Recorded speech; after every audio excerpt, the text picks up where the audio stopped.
I'm here today with the legendary Rick Turner of Rick Turner Guitars. Thank you. And you're welcome. We're going to talk about some of the gear you have here and some of your experiences, and just have some fun talking and hanging out with Rick. Great. So this is cool. So you're holding on to this really cool guitar, and I'm just going to let you tell me a little bit about this. And Well, this is a guitar which has become known as the Peanut. Right. And I put this together in 1967 in New York. I was in a psychedelic rock and roll band called Auto Salvage, and one of the fans of our band managed an apartment building on the Lower East Side, and some junkie had vacated, smashed the original of this, which was a 61 or 62 Les Paul Custom. Wow. SG body shape. Okay. And for some reason or other, the peghead didn't break, but the body broke off.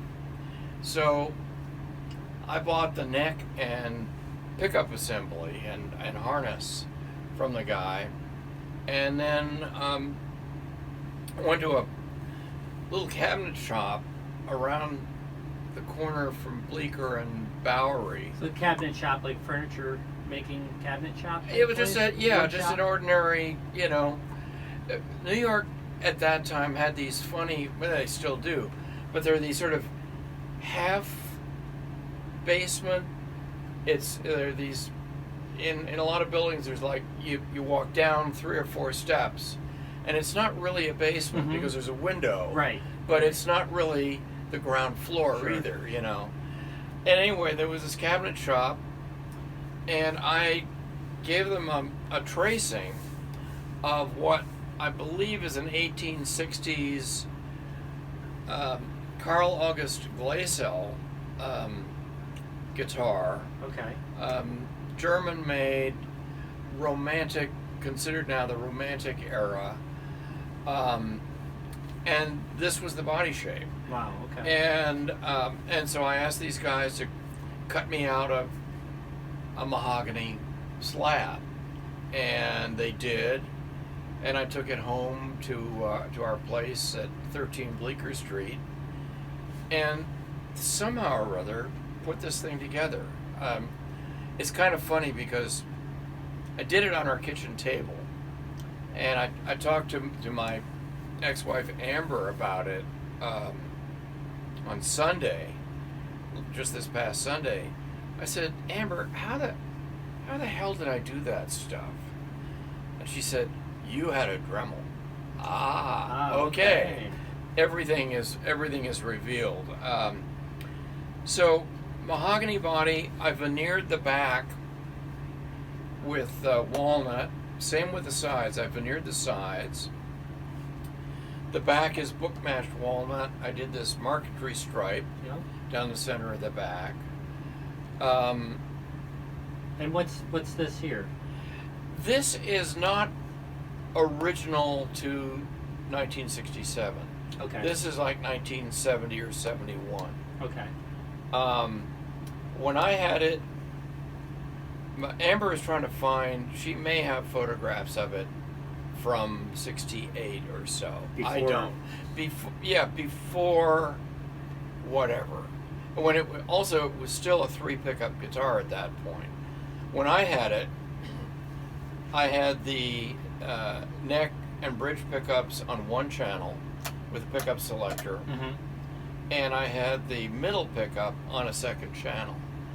And I had a pedal board. I had 2 volume controls, volume pedals, fuzz tone, whatever came into Manny's in 1967, I bought it. Wow. Okay. So I was sort of an early adopter of Now a this pedal has the board. 2 jacks on it too, right? Yeah, this has a 2 jacks on it. I haven't taken it apart yet to see what the wiring is now. Right. That could be I will. totally changed. Yeah. And anyway, the body is mahogany, walnut back and sides, maple binding with black, white, black. Mhm. Let's see. Black, white, purfling. I extended the fingerboard by 5 frets. It was originally 22 frets. Now it's 27. So this neck is from that SG. The neck is, well, it's a Les Paul. They okay. weren't calling it an SG yet. Back then, I So got 61 and 62, they dropped what we now know as the Les Paul and came out with what we now know as the SG. Right. And Les and Mary didn't really like them very much. And so I don't know who fired who, but something happened, and Gibson didn't reissue a Les Paul until really I think Mike Bloomfield was responsible. Okay. But then quickly thereafter you had Peter Green, and then you had Eric Clapton playing, Les Pauls. Suddenly, in the late 60s and early 70s, you had this amazing bunch of white blues players playing Les Pauls. And so Gibson reissued the Les Paul and kept going with the SG. They were hot sellers then. Yeah, they were hot sellers and still are. Yeah. Classics, really, right? Yeah. So the other mods that I did originally to this, there's the backstrap overlay on the back of the peg head, 2 layers of walnut, Yep, you can see a lighter and a darker, and then there was also, I did it on the heel as well. Sometime. So anyway, move forward to 68. I move out to the West Coast. And my friends, the Youngbloods, lived out in West Marin. I moved out there. Started working on instruments, building instruments. And the Youngbloods' secretary was Rosie McGee, who was then Phil Lesh's girlfriend. Right. So she saw what I was doing. The first instrument that I built from scratch was a bass for Jesse Colin Young. Okay. And anyway, Rosie saw what I was up to and said, "Oh, you got to meet my old man and Phil. And the band, Phil." Yeah. And so she arranged that I go out to the Pink Warehouse in Novato and meet the band. And really kind of what happened at that point was Bear had this concept of a technical support for musicians, and it was to be called Alembic. And he realized pretty quickly that I was sort of the missing link. He had Bob Matthews as a recording engineer. They had the Ampeg 16 track and the live recording gear. There was Ron Wickersham, who was electronics engineer, but there weren't any luthiers on the scene. And I came on, and bingo, I'm the luthier. Wow. And one of the advantages was that I also had studio experience as a musician, and also live sound mixing experience working for the Youngbloods. So I was sort of a perfect, I was the luthier, but I could also fill in and help out with the PA system or the recording. You had the live experience with recording. all of that. Yeah, I had some experience all the way around, and the band, and it wasn't just the Dead, pretty quickly understood that I'd come out of being a musician and recording on a number of albums, and so I knew my way around both sides of the glass in the recording studio. You know, and that must have just been a really unique time back then too. With all it was these people incredible. coming together in the Well, we had, you know, when Alembic got official, which was July of 1970, we'd been hired by Warner Brothers to do the PA system and live recording for a movie project that became known as the Great Medicine Ball Caravan. Mm-hmm. The Dead were supposed to be on the Caravan, but wouldn't sign a contract, and then about a week before we were to leave with 120 people and a bunch of psychedelic painted school buses and gigs lined up, there weren't enough gigs for Jerry.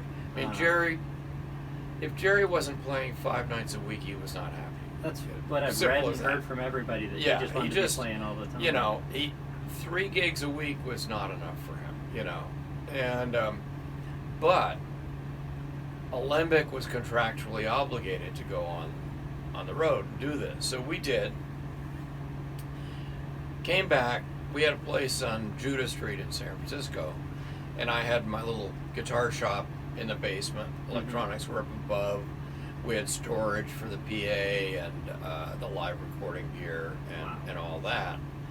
And so around the, I don't know, probably fall of 1970, moving into winter, Jerry saw this guitar and liked it, and at that point I wasn't playing electric guitar much anymore. So this was just in with your stuff, and yes, it was my guitar, it was in with my everything. stuff hanging on them, hanging from the rafters, and you know, and all that. And so so it went to Jerry, and we took the middle pickup out. It's funny because he, you know, later went back to 3 pickups later in life,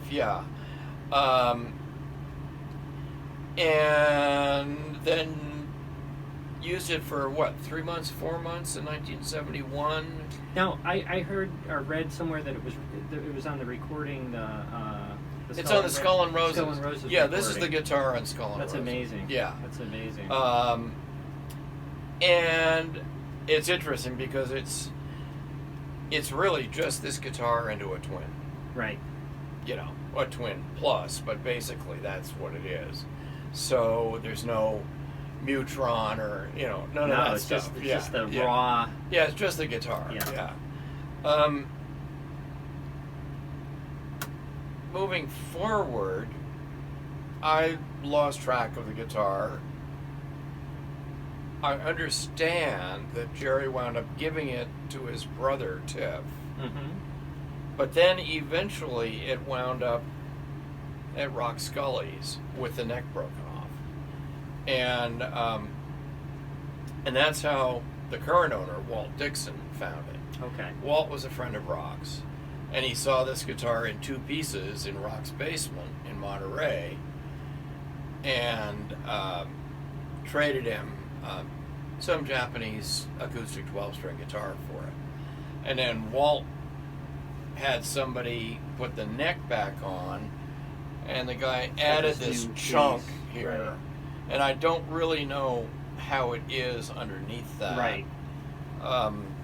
Was this, as far as you remember, where the peg was always for the No. It was here. You can see oh, yeah. Yeah. Yeah, it's filler in there, right? Yeah, you can, right. There's, you know, magic putty in there or something like that. Yeah. So, although putting it here is not unreasonable, it can be a little bit of a neck diver. Mm-hmm. Because the neck is so long. Right. You know, with the extended neck. And right. So the other thing that happened to it was when the neck got put back on, it got refretted, and the whole neck did? The whole neck got refretted because you can see the slots in the binding, which is now considered a no-no. Yeah. We don't do it that way anymore. Right. You know, that's considered very bad. Bad juju is doing it that way. but also because the neck had been put back in at too shallow an angle, the end of the fingerboard got planed down, and it lost some inlays. There were a couple of inlays here and here that are gone. You can barely see traces of this one. I can see them. Yep, you can see that one. And because the neck angle was too shallow, the bridge had to be sunk down into the top of the instrument. So you wind up so with that's this, routed out there. It's routed out done or from whatever, and that's the- not that's not part per of it. original. Right. It's not the original bridge. I have no idea what this tailpiece is. That's something totally. It's not original to me. Yeah. And do you recall what bridge you had in there? What kind? yeah, of it would have just been the Tunematic. Tunematic, you know. right? And when I played it, it had the original sideways Maestro Vibrola on it. Nice. Which are a bitch to keep in tune, but you were in a psychedelic band, and you. I was in a psychedelic band. Who cares? You know, yeah. You know, it was for whoa, whoa, whoa, whoa, right. feedback and right. shit. You know, right. so yeah. So. So when Jerry had it, I believe the photos had this on yes, it, right? yes. So, It's got this on it for Jerry. I'll have to really examine the photos to see what tailpiece it was. do you know where these came from? Yeah, we made them at Alembic. You did it. Yeah, Okay. Yeah, this is horrible. That seems to stick out as like. I mean, you got the sheet metal screws. Yeah, right. Self-tapping sheet metal screws, this- which are really good for putting together the dust collector. You know, Sure. the ducting for the dust collection system. You know. Now you do have a couple of pegs here. Yeah, those are where original. Yeah, and that's like decorative. trademark. You know, I Right, don't know. right? Yeah, I it's mean- like, hey, I've got these couple of bridge pins over here. Let's just put them in. You know, what the hell, you know. And, you know, and there's little touches. It's like, I'm not sure where in New York I might have gotten this stuff at Constantine's. I might have gotten the binding and the purfling at H.L. Wild, which was the only... Back then, lutherie supply houses were really few and far between. There was Vitali on the West Coast in L.A. There was H.L. Wild in New York. There was International Violin, which is still going. But, you know, there were no specialized tools for us. You know, I mean, there was no Stuart McDonald Guitar Shop supply or standard Luthier woodworking tools. or we modified them when we made them. You know, it's like I look at the binding, and Amber says I had a Dremel, but I don't recall what accessories were available in 1967. Right. You know, obviously there must have been a router base.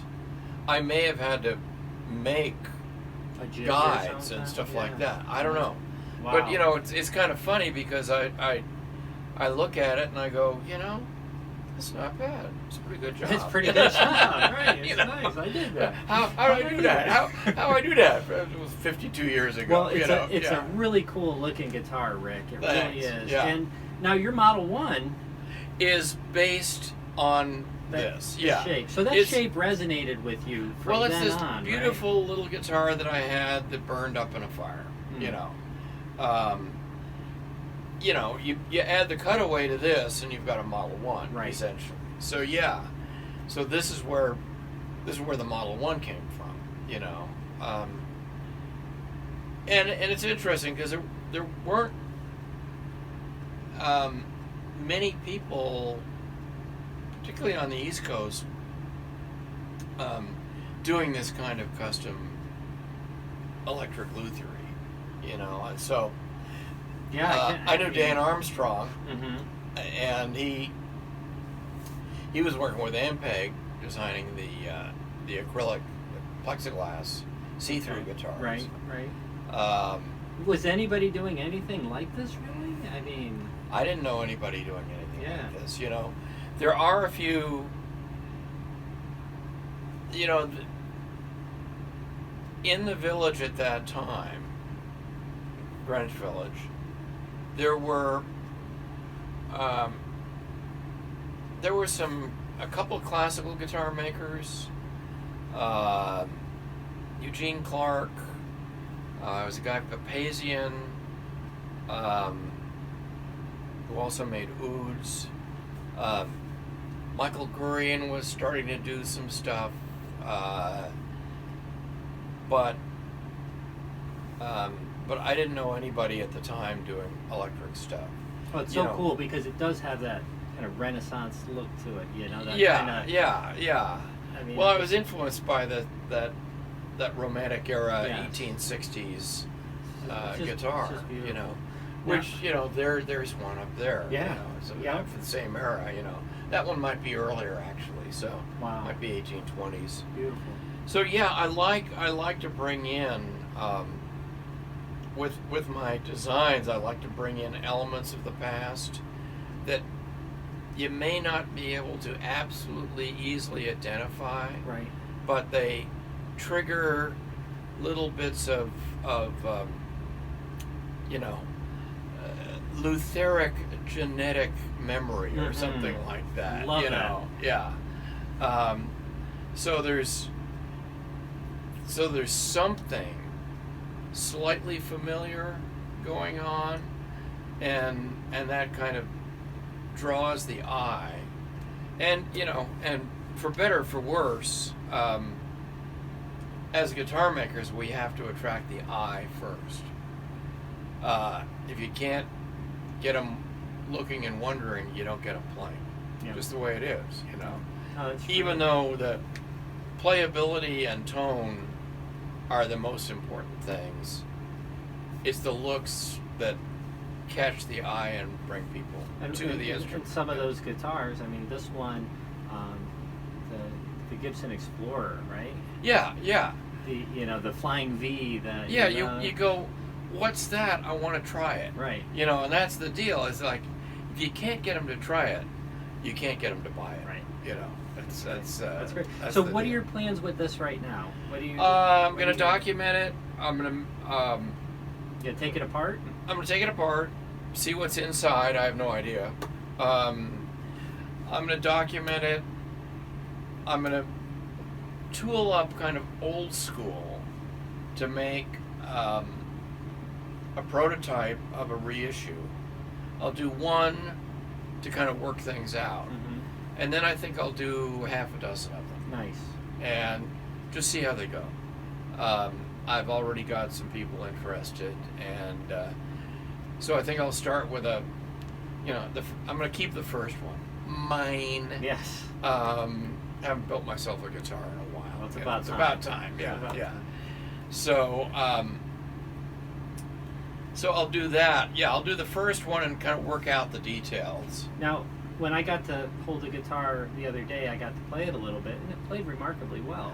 I'm amazed that it plays as well as it does, especially with the neck angle being Right. That's wrong, what you I know. was curious But about. with the too. sunken bridge, it's okay. Yeah, it you works. know. It works. It It's plays, funny because you know. can see, if you get in here close, you can see how the pickup mounting bars are tapered, Yeah. and that's an indicator of what the neck angle originally was. Right. You know, if you carry those out here, then that's the way the neck was when I first put Wild. it together. So I'll you know, what I will do is I'll try to make it I'll make it right. Mm-hmm. You know, I won't necessarily make it exactly like this. I'm not going to Do the mistakes. slot through the Right. binding and Right. stuff like that. I'll Right. do it the way it's Do it supposed to right. be, you know. It's funny, you know, actually I'm looking at it, and that's really funny. The side dots Mm-hmm. are off.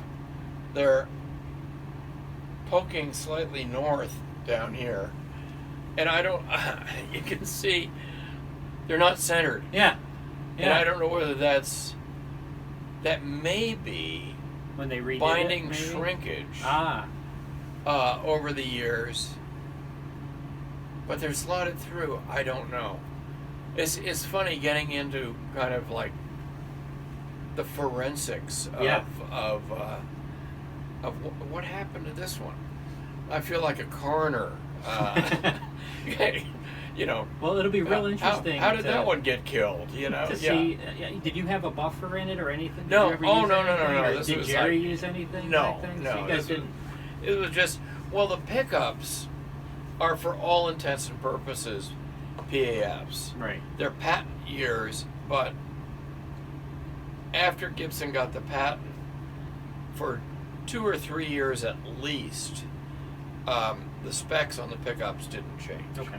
The magnets are the same, you know, and so they are essentially identical to PAFs. What are your thoughts on rewinding pickups? Did magnets lose their strength? There was an article or something about Jerry redoing his pickups every year or 2 years. Yeah, you know, magnets do lose. Alnico magnets lose their strength to a certain point. They don't completely lose it, but it depends on the grade of Alnico.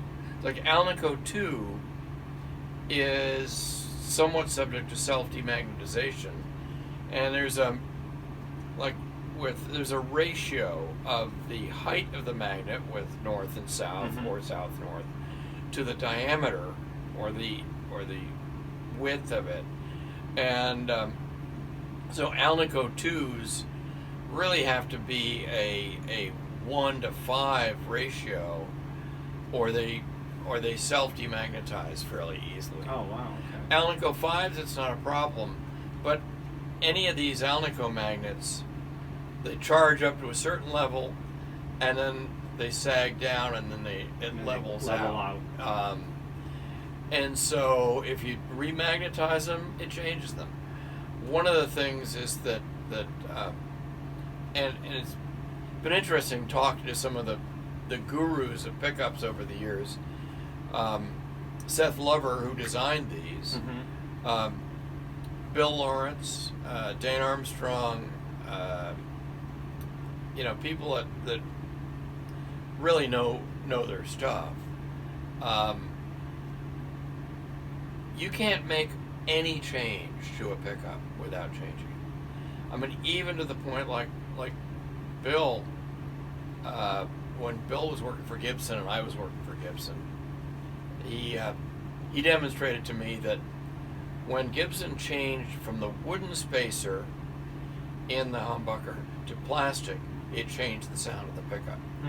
Everything. Every little thing. Wow. Seth Lover insisted that the covers be nickel silver, not brass. So you know, a lot of the cheap humbucker copies, particularly stuff from Asia, where they're plated brass covers, they don't sound the same. You just change the cover to nickel silver, and it will change the sound of the pickup. Wow. So the different magnets, and it's funny because you talk to the magnet companies and they can't believe it. They go, oh, you know. To the magnet companies, the goal is smaller and more powerful. Right. Smaller and more powerful, smaller and more powerful. Constantly trying to get the power density up for the size of the magnet. And the thing about pickups is that there is this very interesting three-dimensional dynamic relationship between the string, the magnetic field, and the coil or coils, plural. Mm-hmm. So you have the density, you've got the coils, which are the sensors in there. You've got this magnetic field Right. up and around it and interacting with the string. And as the string vibrates, you've got these fluctuations in the field itself, which are then essentially generating a current in the coils. But that's all, it's dynamic and it's three-dimensional. And once again, if you change any aspect of it, it changes the way they sound. Right. And so I've noticed that the pickups in the Travis Bean Yeah. replica that I have are custom made there. They make them themselves. And I mean, the two Travis Bean replicas, the actual guitars sound a little bit different. Yeah. Because I don't know, because they're hand making the pickups. Well, would that handmade have some? pickups, I think it's bullshit. Hand winding. I mean, when I first started making pickups in 1969, 68, 69, 68, I was literally making them by hand. I was winding them like that. Wow. You know, amber would come down, and I'd be going, "What's 993, 94, 95?" Count the winding. What, honey? Oh shit! How many turns? You know, I was like, so nobody does that. I mean, you know, nobody does that. I mean, There's no sense in it, really, right? there's no sense in it. And then there's the whole, well, I hand guide the wire, and to me that means, can you make two pickups exactly the same? That's No. the thing, right? Well, what makes that better than coming up with a formula for your wine? Consistency, right? And then, right, and then you got your formula. When I make pickups, I want the ones that I make next year to sound like the ones that I made last year. Right. Exactly. Right. And so an automated winder, and you can set the traverse so it's going, you know, slow or fast or whatever. That's part of the formula, is your traverse, you know. Just being able to replicate it. But and I get want to the be able to same- replicate it. Exactly. You know, I don't want to, you know. And you could try different things, but as long You as can you try can different keep things, doing but it. then keep track of it. Right. And when you're happy with it, be able to redo it. And Right. if you want something different, then design something different and be able to do that. What time would after you, time. with modern pickups today? Like a lot of Jerry players are using the Marzio Super 2s, Yeah. coil Yeah. tap, for that, you know, 80s to 90s sound, right? I mean, I had read and heard from Gary Brower and stuff that he changed his pickups out regularly. He believed that they lost their sparkle after a tour or after a year or whatever. What is your thought, if I may ask you, your opinion on how long should they last? How long do you think they last? And does it really make that big of a difference? These sound great. And they're still the original. You know, these sound great, and they're from, you know, 19 Yep. whatever, 61 or 62. You know, and once again, I mean, well, some of it also depends. There's all these issues, whether the coils are potted or not potted, whether they've got covers or no covers. Mm-hmm. Without covers, sweat gets in. Mm-hmm. Sweat, you know, is acidic that attacks the wire. Sure. You know, you can wind up with these subtle changes in the insulation of the wire, which changes the self-capacitance of the coils, and so on. Well, that is one thing. It was said that Jerry's sweat was very, very acidic. Yeah. And it would mess up his brass, mess up everything. Yeah. I find the same thing. If I play a guitar with brass on it, one show, it's patina. Get Renaissance wax. Renaissance wax, everybody. Yes. Developed for the British Museum for the preservation of precious metal objects like armor, Okay. etc. And you put it right onto the brass? Right on it, very thin layer. What I had done It's was incredible. Leo Yeah. Elliott, the guy that did my Tiger guitar, Yeah. he actually just painted over it all. Well, with that's the other. lacquer, right? Yeah, that's the other Because way to do it. I was cleaning Yeah. hours Oh, I understand. after every show. Believe me, was like, I understand. what am I doing? Yeah. No, the Renaissance wax is Okay, miraculous. that's It's great. That's stuff. a great tip. Now, talking about pickups, Yeah. a good segue, if we may, and I'll probably break this up. We'll see. Sure. Can we look at the? Sure. So we're gonna pin it down very carefully over here. So And this talk is. to me about what are we looking at here, Rick? What is this? This is Alembic number 001, and I started this in 1970, finished it in 71. It's for Jack Casady of the Jefferson Airplane, and it's and just Hot Tuna. beautiful. It's just gorgeous. And I hope it comes through. I'm sure everybody's seen pictures. This- We'll take some pictures of This this. is in here for a restoration job, to try to get it back to the original appearance. Is this owned by Jack still? Or? No, Jack regrets selling it to Prune Music in Mill Valley sometime in the 1970s or early 80s. And Rent was due. Hmm? The rent was due. Something. Right. Yeah. Anyway, and a fellow in Marin bought it and has had it ever since. And yeah, so this was, do I have? So you said this is Alembic 1. Yeah, it's the very first serial numbered Alembic. Yeah. Amazing. Neck through body. The neck is made out of Purple Heart and maple. The body is zebra wood. It's just gorgeous. I'm going to get some pictures after we're done talking. And just, oh my god. Originally, the top plates were bird's eye maple. Huh. They're going to go back to being bird's eye maple. That's part of your... As part of the restoration. And then originally the electronics were mounted on, we had this concept of doing channel strips like you had in a console. Sure. So you could replace different preamps Make or it EQ. modular. Make it modular, right. So I'll go back to a modular approach to that. Now, one of the reasons I segued from the pickups, these pickups are very unique. Yeah, these were early, for one thing, they slide.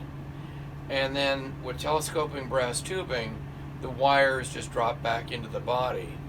These are connectors, so that the pickups could be interchanged quite easily. Mounted on brass rails, the rails are set up so that they can be raised and lowered. And very adjustable, very customizable. Full adjustability, any kind of sound you want to get. And the tailpiece was originally set up to have fine tuners in it. Didn't work, but it looks cool. Mm-hmm. This is not the original bridge. This is a more modern Alembic bridge, one that I did design. This has LEDs in the side. You now can't that see wasn't them. original. Yeah. No LEDs. Oh, You it's guys original. had originals back then? Oh yeah. Oh, The wow. first one I did was a 12-string for David Crosby in 1970. And it was probably the first instrument to get LED side markers. Amazing! I did not. And they know still that. work. Wow. You know. Of course, they're LEDs, right? Yeah, and the deal was what we would do is we'd do the strip of them, and then we'd burn them in for 100 hours. Okay. Because with LEDs and a lot of electronics, it's sort of infant mortality that takes them out. If it's going to go out, it's going to go out. It's going to go out. It's going to go out quick. Yeah. Oh, So that's yeah. amazing. So this is Alembic number 1. I've actually got another guitar here. I just remembered that that post dates this one and predates this So one. in between. It's an in between, and it's the one known as the pretzel. Would it be okay to take a look at that? I can go get that. Dun, da-da. Da-da-da-da, the pretzel. And you can guess why we call it the pretzel. I have no Yeah. idea. It's a very unique looking guitar we have here. So this is one that I built out when I lived in Inverness Park, actually, Point Reyes Station. And it's the first instrument that I built with the neck running all the way through the body. This is your first neck through guitar. This is my first neck through, yeah. And so this is 1969, really, and then finished it off with some electronics at Alembic in 1970.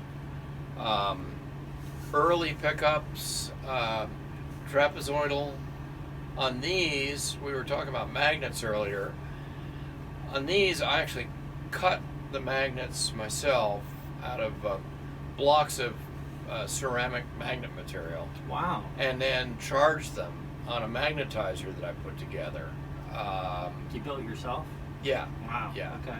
With parts from a magnet company, but still, it was, a very Nikola Tesla looking thing that would go, No, when you And turned it on, Wow. and yeah. And in 1968, 69, I was working for a silversmith out in Point Reyes, Ann Dick, former wife of science fiction writer Philip K. Dick, oddly enough. And so I developed my metalworking chops and silver soldering and all that. So the bridge is all literally handmade, silver soldered together parts of brass strips and all that. It's beautiful. And very intricate. And then the brass welded tailpiece. And once again, I went to 27 frets on this, harkening back to Peanut. What was your inspiration when you for the body shape? My inspiration was a good friend of mine out there was this guy John Bauer, who was the Youngbloods road manager for one thing, but he also was a sculptor and furniture maker. And so he got me interested in carving. I got him interested in exotic hardwoods, and we worked together as a team with the Youngbloods when they were on the road for several tours. Some fun times with that. And yeah, and this is when I was still slabbing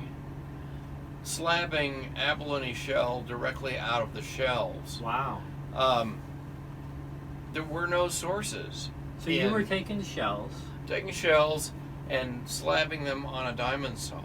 Wow. And then hand cutting the inlays out. There were no sources for slabbed inlay materials. I love the inlays. I love the shapes that you chose on there. And then I went sort of from just the straight abalone with this one to combination of abalone and silver on the Casady base, which I've returned to a little bit. The sterling silver is a wonderful material to work with, and it's Barrett did a lot with that too, right? Well, not so much silver. He was more into bronze. And brass and bronze, And did you work with Bear then? Overlapping? Did anybody work with Bear? Bear was always around,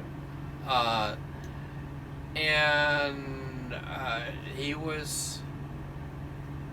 always had ideas, and it was generally a good idea to pay attention to the ideas. Bear was maybe the smartest person I've ever known. Wow. And he had a way of intuiting stuff that was just remarkable. He just knew this stuff. And he would attract around him people that could handle some of the details. So that was sort of the whole concept behind Alembic, was he had this overarching idea, and then in came those of us to do the details. And so yeah, I mean it was funny. I lived up at his place in Oakland for a few months, and just stuff like, if he bought an album, he'd buy two, and one stayed sealed, one would be taped on the Ampex 352 the first time it got played, and then you listen to the tape. Okay. And then if you had to, you could listen to that vinyl number one. But if anything ever happened to vinyl number one and the tape, there was vinyl number two. He was very prepared. Very prepared. Sure Be prepared. Yeah, he was a perfect Boy Scout. Yeah. So So this was this is one of the. Is this numbered? Is this one? No. This is not numbered. This is. But it was made in between. Made in between. Oh, because that's one, right? So Right. this is before one. Yeah. So this is pre-1. Pre-1. I got it. This is minus something. maybe it's serial number -2 or 3. Right. Yeah. The of my stuff, number 1 was a bass that went to Jesse Colin Young. Right. That burned up in a fire in 1995, unfortunately. Oh. No, I made myself a bass that got stolen. A fretless bass with sterling silver lines. Wow. And I used it on an album. I used it on 2 albums. I used it on Don McLean's first album before American Pie. Really? Jerry Corbett from the Youngbloods produced that album, and I was doing studio work with Jerry. And I used that bass on that album, and then I used it on another album for the Youngbloods record company, Raccoon. A guy named Jeffrey Kane, really fine songwriter, passed away a number of years ago. Anyway, and that had a set neck. That bass had a set neck, and then I went to this. And we did several. Subsequently, we did several. Poke your hand through instruments. There was a symmetrical one, more or less like this, that went to Sam Cutler, Grateful Dead tour manager, and then booking agent. Mm-hmm. And but then it settled. The Alembic design settled in as the sandwich, the hippie sandwich. Right. Neck through body, sandwich, body tabs that went onto the body. And most of them had that kind of, the basses, and I think the guitars. Yeah, that the point at the end. Point at the right. end, right. Yeah, and then there was the omega shape, which was the opposite. Right. Right. Yeah. But by 73 or 74, it had kind of settled in, although there were a few very custom instruments that I made. There was a carved dragon guitar that I made for Johnny Winter, and then there was a scroll top, as close to a Les Paul as an Alembic can be, that I made for Dickie Betts. Oh, nice. There's a gentleman in Eugene. The Garcia project plays up at Wow Hall, and we've only been doing that the last couple of years. We got voted best new act in Eugene. It was great. But there's a gentleman that showed up that brought a guitar, and it was a carved dragon, and he's making them up in Eugene and everything. And I don't know if you'd heard of him or anything. Don't know. No. I can't remember his name, but it was reminiscent of this style. Mm-hmm. I'm sure. No, it's funny because I'm so kind of focused in on what we're doing here now, which is not like any of this stuff. Right. Other than the I am making a few of these expedition model acoustics. Nice. So tilting neck and your work is fantastic, Rick, and the history is just amazing. And I just want to say thank you so much for sharing this.